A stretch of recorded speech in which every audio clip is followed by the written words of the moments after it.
Did you know that in some industries, the turnover rate can skyrocket to over 21%? That's actually a pretty big hole in the bucket when you think about it. And it has me thinking about the true value of actually sticking around and growing within a company. Hi, everyone. I'm Heather Walker. I'm your host for this episode of the Lead What Levity podcast. For those of you who are new friends, welcome, welcome. For those of you who have tuned in before, welcome back. I hope that you enjoy this episode because we're going to be peeling back the layers on why investing in our own success and that of those around us is not just important, but it's also really necessary if we want to make meaningful progress, right? If we want to move things forward. So take the construction industry, for example. With one of the highest turnover rates across the economy, it's pretty clear that keeping talent is a challenge in the construction industry. And you may be asking, why? Why am I even talking about construction?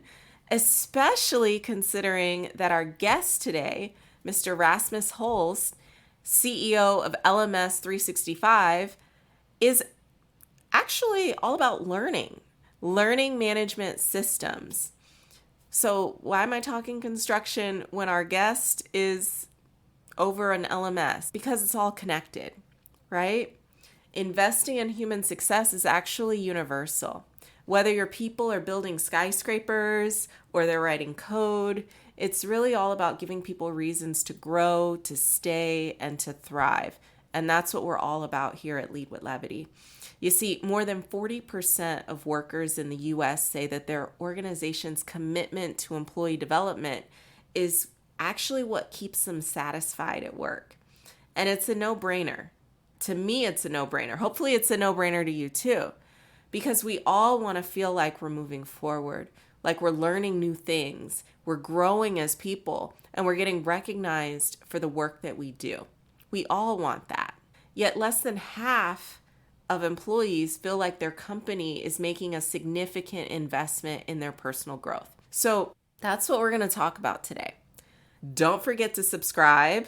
And if you like this episode, please consider leaving a review on iTunes as well. It's time for a sneak peek. Sneak peek, sneak peek. If you're an engaged employee, you're the person we want on the team. You are somebody who shows up with a happy smile and an enthusiasm.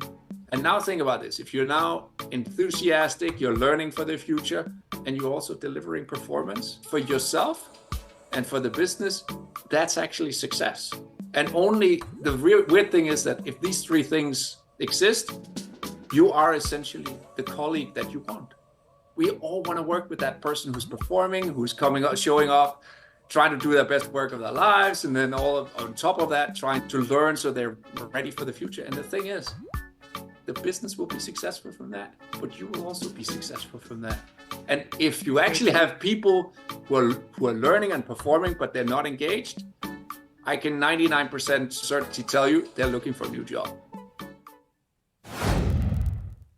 And now, on with the show.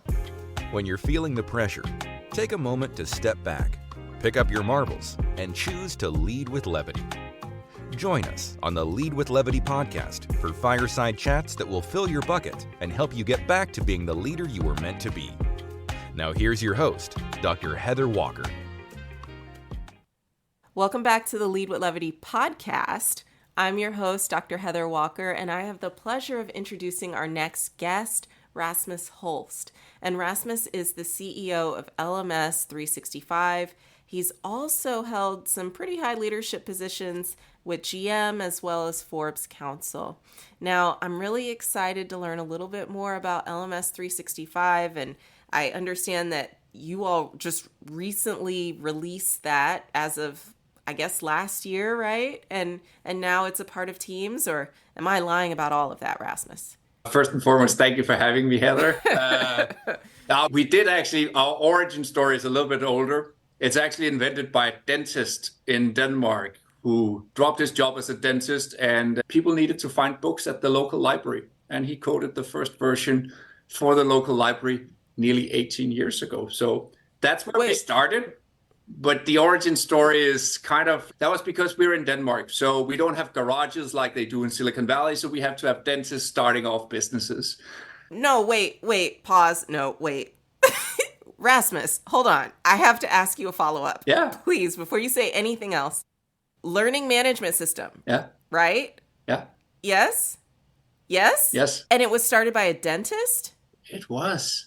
So this is where you figure out that the world isn't always what you think. He stopped Right. being a dentist and essentially thought, I'll go work at the local library. And nobody could find the books. They were organized and everything like that. But whenever somebody new got employed at the local library, nobody could find the books. So he wrote the first learning program for people there to find the books. Then fast forward nearly 20 years, and this is a global business turning over about $30 million. We've partnered up with Microsoft along the way, roughly around 2016. So essentially today, 2,000 organizations use it across the world. 50% of our businesses in North America, 35 in Europe, 15 in Asia Pacific. But essentially what really happens is that you have a great idea. It takes a long time to incubate. And today it's a global business with offices in 7 countries and customers all over the world. That is amazing. And I won't be able to move on and ask meaningful questions until I get like a couple of really basic questions out of the way, because now I'm so curious about this origin story, Rasmus. For sure. So I am not that old. I'm going to lie here. I'm 25, if you want to believe this. I'm 25. But I remember there used to be something called the Dewey Decimal System, and there was a catalog, yes, like a wooden box with all of these little drawers, and you can pull them out, and there were cards with the title of the book and sort of a recipe yes, on this is exactly where it's located in the library. Are you telling me that there was none of that in this library, or that no, because people just couldn't figure out how to use these little boxes. So it was the introduction to how do you actually use that. So that's how you get to, and again, today it's used for corporate learning, generally speaking, and all of that. But it just shows you how far you can come. It doesn't have to be grandiose origin stories to get to be a fast growing scale up. You basically can get there from some obscure origin, product changes along the way. And I think that's the beauty of it, because that's probably also what happens to us human beings. We start out somewhere and we end up somewhere else. And if we all knew the trajectory of that over a course of 20 years or 30 years or 50 years in my case, it wouldn't be as fun, would it? If you knew the end point. No, it's all about filling a need. And I had to go back because it just sparked this really interesting conversation that I had with my daughter the other day. And she's 9, just to give you context. And she wanted to debate the merit of the dictionary. So why do we need dictionaries? MOM. She calls me MOM because I have Google. If I have a question about a word, I can just say, okay, Google, what does this word mean? Yeah.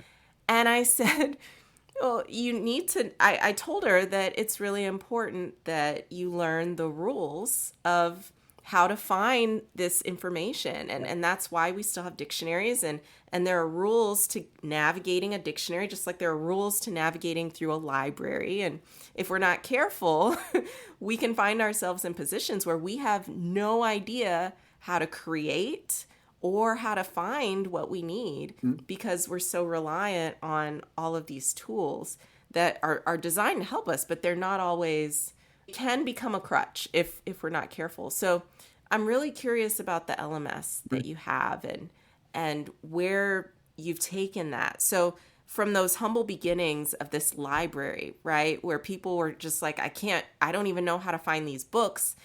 And he said, I'm going to create some educational material to help you with that, to now you're international. What are some of the trends that you're seeing in what people are interested in learning about? Let's put your 9-year-old in context, right? Because the journey, if we take the journey again, it starts with this library. Then it turns into, at some point, our CTO, Freddie, who's still with us, decides to overspend all the budget that the board has given him to move this to the cloud and move this into Microsoft Teams. and all of a sudden it starts to take off as a business.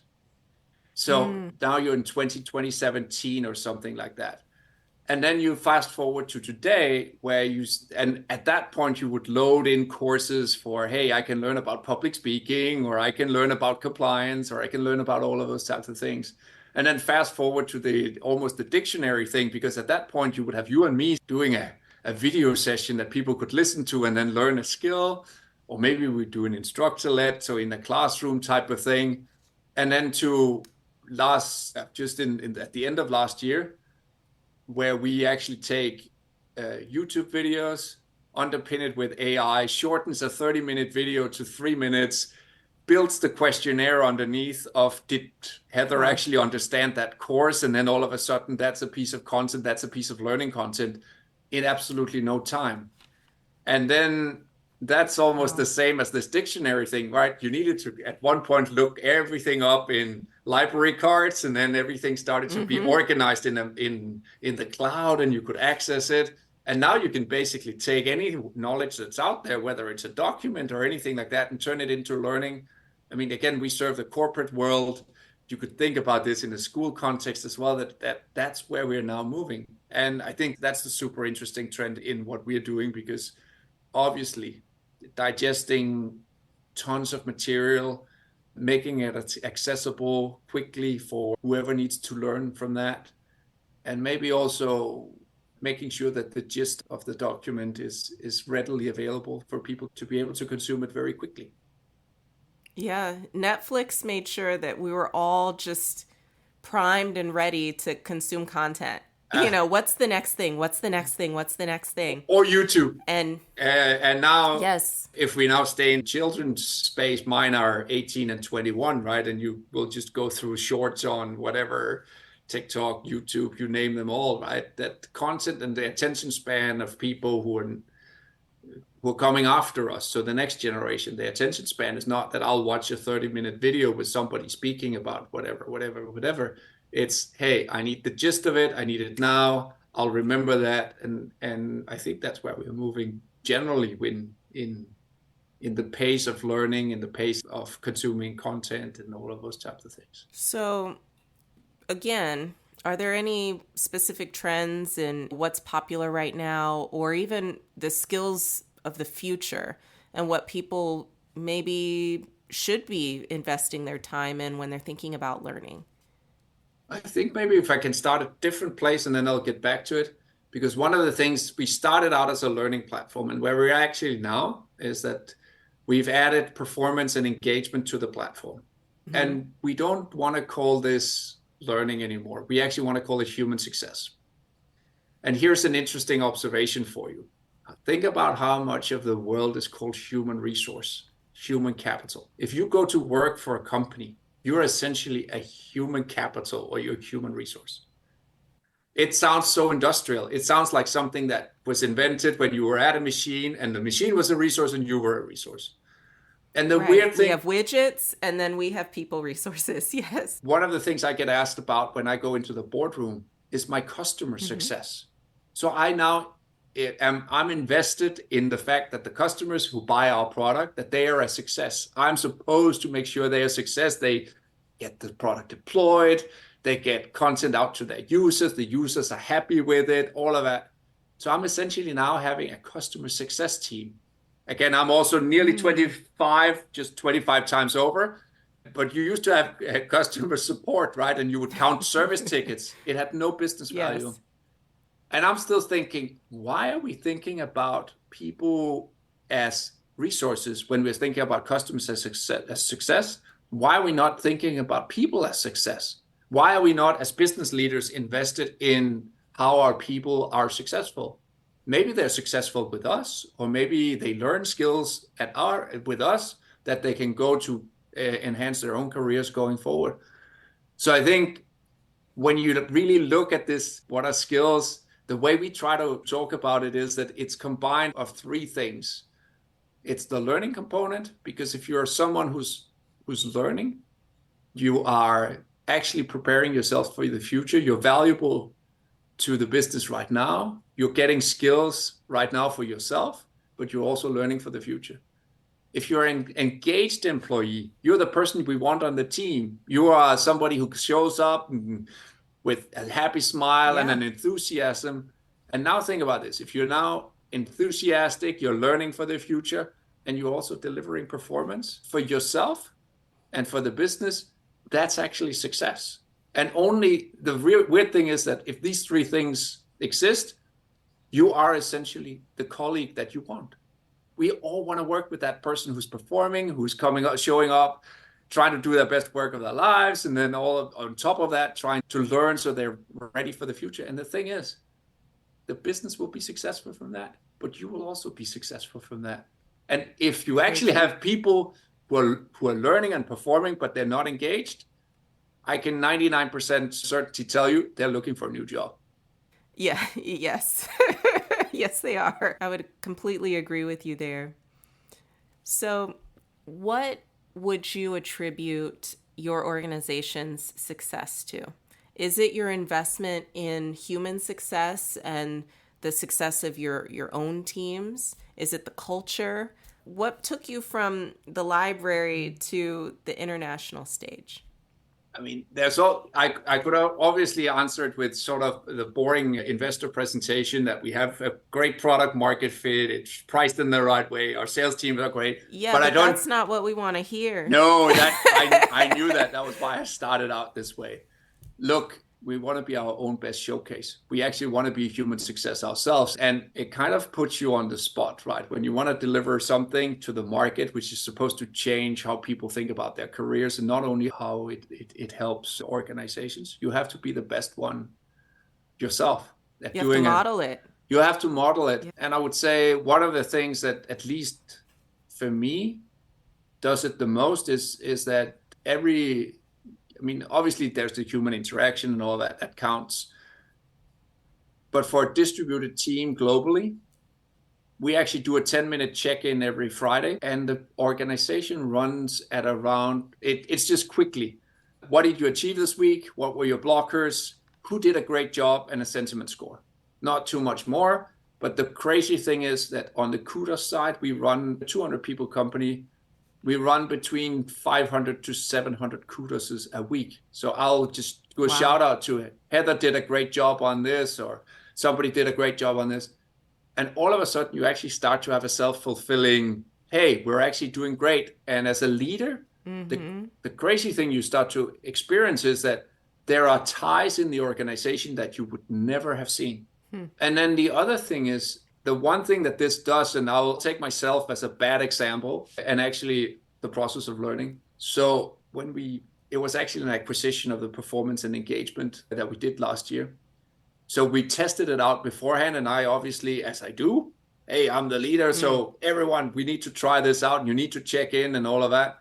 And the weird thing is, the team is fairly happy, it's doing well, but then I get the score for feeling appreciated. And I go like, why is this so low? So I actually called the company that we later acquired, they were called Weekly 10, and asked, what is happening here? And they go, Rasmus, do you actually engage with what you get back? I mean, do you as a leader hold yourself accountable to actually, if you see somebody who did something great, you can enforce that? Or if somebody found blockers, are you responding to that, or are you just looking at it? You're just collecting the data. You're just collecting the data, and think about how many systems we implement in business that are basically flow-up systems. It's just get every employee to flow that up, and then management will maybe look at it, right? I've been in roles in my career where I knew I wrote 3 pages of, hey, here's my week, and I sent it in, and I could have written their free donuts in the canteen, and nobody would have noticed because it would never be used. And I think that starts to actually keep managers engaged, and it also keeps the employee engaged. And the crazy thing we see now is that has almost permutated into the same happening on LinkedIn. So me in particular, myself and our chief business officer, Robin, we spend a lot of time on LinkedIn. We'll model the business out there and talk about human success, and more than, hey, we've done these product launches. We will occasionally do that, but we will mostly talk about what human success means. And all of a sudden, you see everyone else stepping up and starting to not recreate my story, because that would not be interesting. We have people who will talk about how they use the mountains of Denver to find calm in their work. Wow. You'll have someone who's neurodivergent who talks about how she can fit into the business and actually what the business means to her. And you will see, and the crazy thing is you will see half of the other colleagues just supporting people publicly and going, this is great. We have a fantastic colleague, Erica, who moved to Denmark from San Francisco. She's 51. She moved her family and went like, I'm coming to Denmark. This is what I want to be doing. And she's going, wow. She will tell her story. She used to be a school principal. And she's like, now with this tech company in Denmark, and I'm still changing my life. I'm still moving forward. And you see people supporting that, because it starts to actually, people do not tell the company story. They tell their own story. And when they see the people around them supporting that, essentially what that becomes is human success without it being a manager-led thing. It actually becomes almost, I don't have a word for it, but it feels like the power of human success is crowdsourced. That everyone pushes this thing up. I love that. And if I can give you a crazy example. So we had our company offsite in Portugal a couple of weeks back. There are three stooges, myself included, who thinks, what a great idea to, on the Friday evening, I do play piano, I do play guitar. We had a bass player, we had a drummer. We thought we'll just do 3 tunes in the corner. We'd rented the whole hotel. So here's where the whole thing breaks down. Okay. Number one, we thought we would do a little jazz thing in the corner.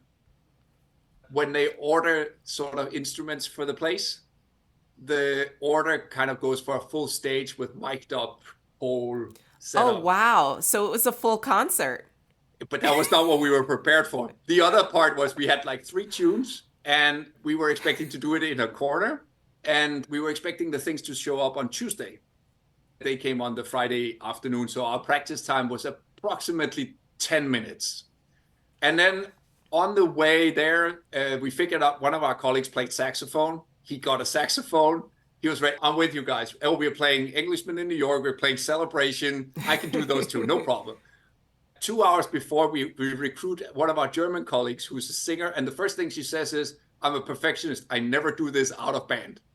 I want to practice. And we asked her, what's your favorite song to sing? Walking on Sunshine. So I practiced that with her on piano. And the thing, and then we figure out, then there's one from the UK. She's also a singer. Oh, she wasn't too keen on this idea, so she would just do backup singing. And we had a US colleague who had been a gondolier at the Venetian, so he was singing proper opera. Wow. But the thing here is, everyone thought, we will go along with this. And let's put it this way. Englishman in New York, we kicked it off with, was not too good. Celebration was good. And Walking on Sunshine was essentially great. What do you think happens now? Everyone kind of just lifted up and went like, this is great. And now this is awesome. If we ever do this again, this is a certain installation, right? Everyone want to see, the band was called the Unicorns. So we thought we would only live once, never show up again. And the funny thing is that especially Laura from the UK, who is a great singer, at the party the next day, she went up and asked the DJ, can you play these songs? She went up and gave a full Atlanta Miles, Black Velvet. And you just go, this is human success, because it's basically 3 stooges who go, we can do this. And thinking, this is going to go great. It didn't really, but it set the tone for the rest of us also dare. And we can be in this together, and we can make it better. And then afterwards you go, oh, there are definitely people who dare to do this long term. And I think this sets the example that sometimes if we just in it together, and it didn't matter, I'm the CEO, the drummer was the chief strategy officer, the guy on the bass was our learning and development manager. And it was like, the rest was basically sales, I think. That's a good motto to follow just in general in business, right? As long as we're in this together, as long as we're taking these opportunities to learn and grow, we're going to get through this. We're going to have a product that is so much better than if we never even tried. And I love that story that you were able to bring in some levity into what you do. And I'm curious, what enables your company to have that much freedom, right? For your leadership team to be that free.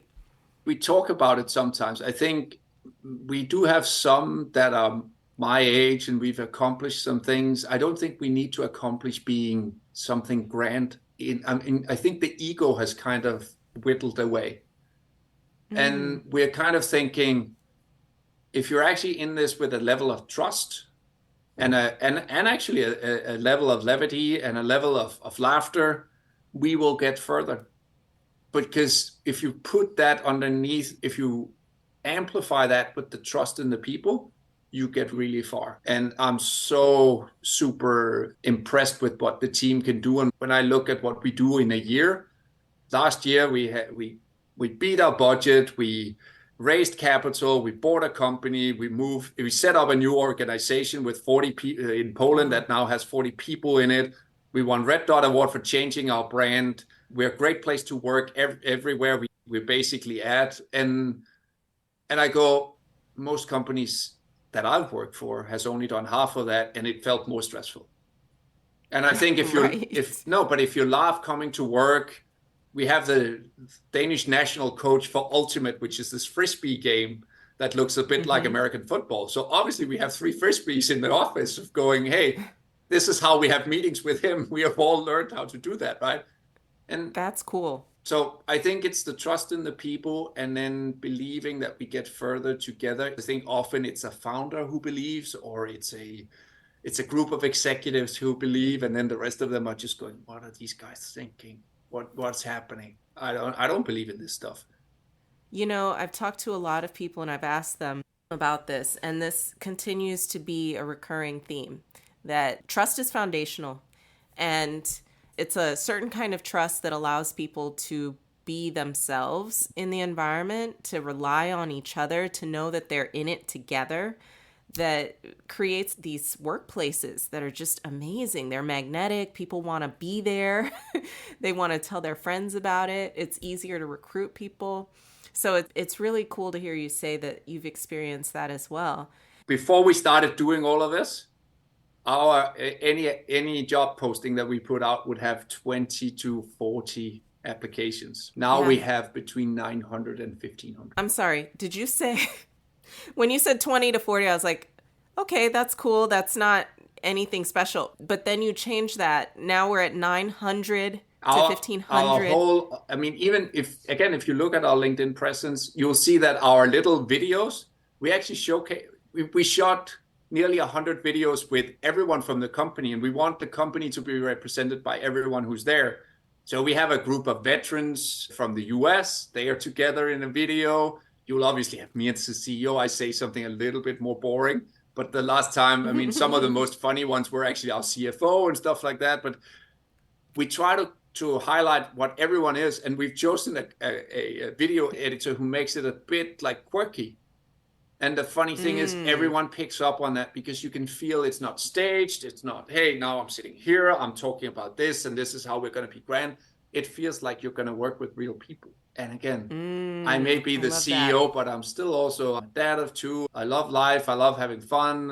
I love having a laughter and all of those types of things. And I show up to work having a better day because I don't need to sit in a corner office and have people visit me. I mean, it's part of the team and part of the banter and all of those kind of things, which I think lowers the barrier a lot for what people dare to do, but it increases the level of accountability, because they think, oh, if I'm doing this for the team, I'm also doing it good because we're a great team. Yes. And Rasmus, you sound like the leader that I think we all want to work for. So my next question to you is really about you. Yeah. What has helped you in your quest to be a better version of yourself every day?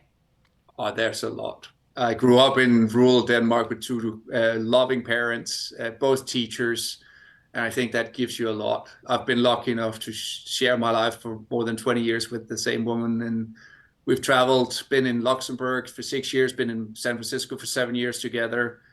And when things get tough, we take a long walk and have a conversation about it. And that's been that. And then if you're asking for sort of moments of where do you think there's something happening? As a young kid, I played soccer as you do in Europe. It wasn't particularly good, but Then started playing basketball. I'm 6'4" and showed up in this little gym in rural Denmark with a team that was nothing, together with a bunch of other dudes that were also nothing.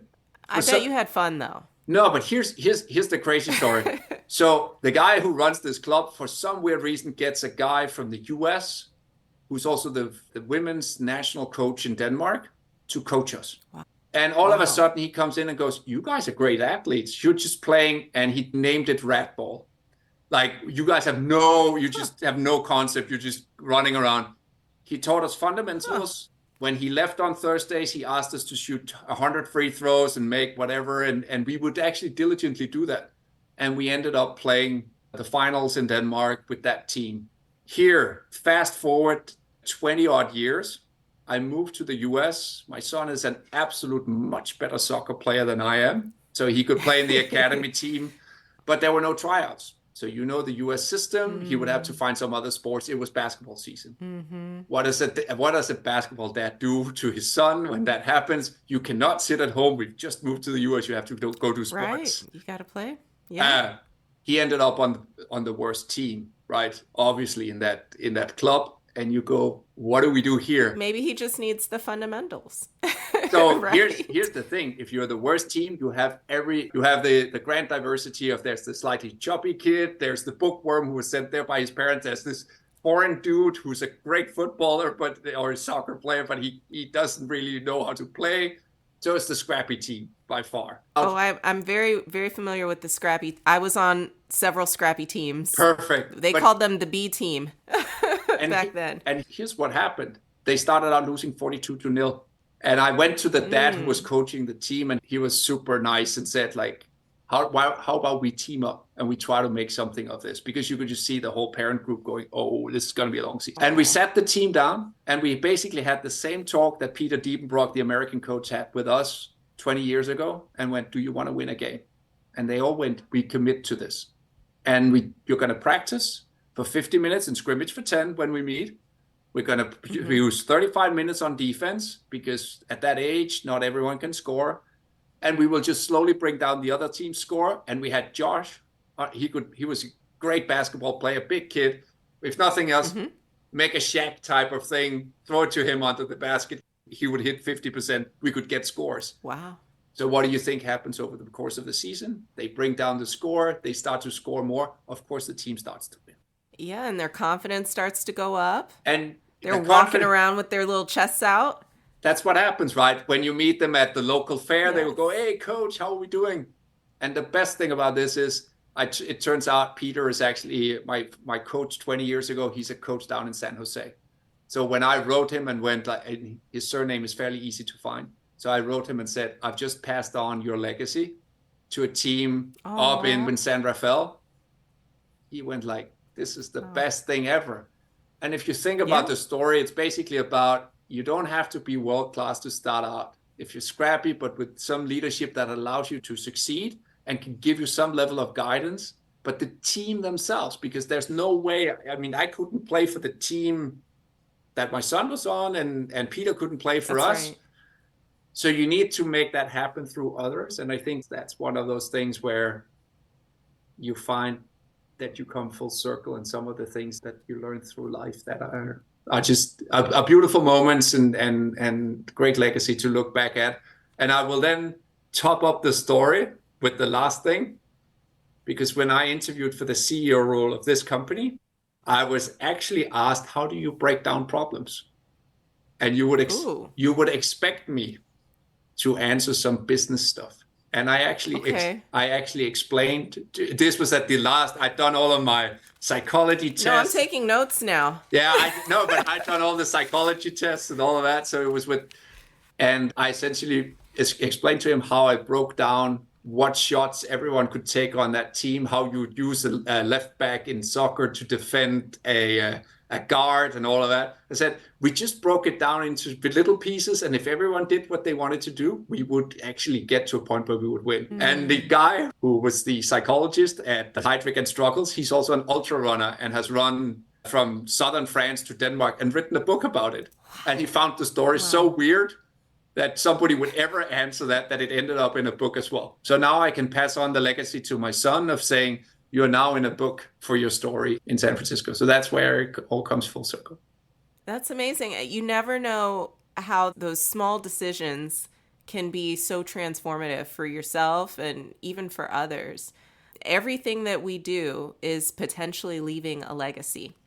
And sometimes we forget about that, right? It's so true. And at least for me, the older you get, the more you start to think about that. And I think also it's transformative to come to the US. In Denmark, society takes care of a lot of stuff, but the pay it forward culture in the US, I simply love and adore, and I've taken it back with me. If young founders of businesses come and they want to have my time, I always have an hour on Fridays where I'll go to my local cafe and I always offer like, hey, whatever you want to ask me, if I can be helpful, I'll try and do that. And I think that's another thing, the journey we've made as a family through Denmark, Luxembourg, and then San Francisco coming back.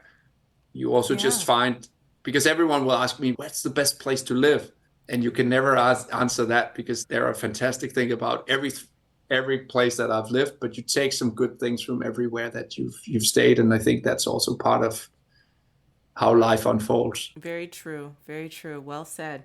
Well, thank you so much for joining us today. You dropped some really good jewels. What is on the horizon for LMS 365? What can we expect?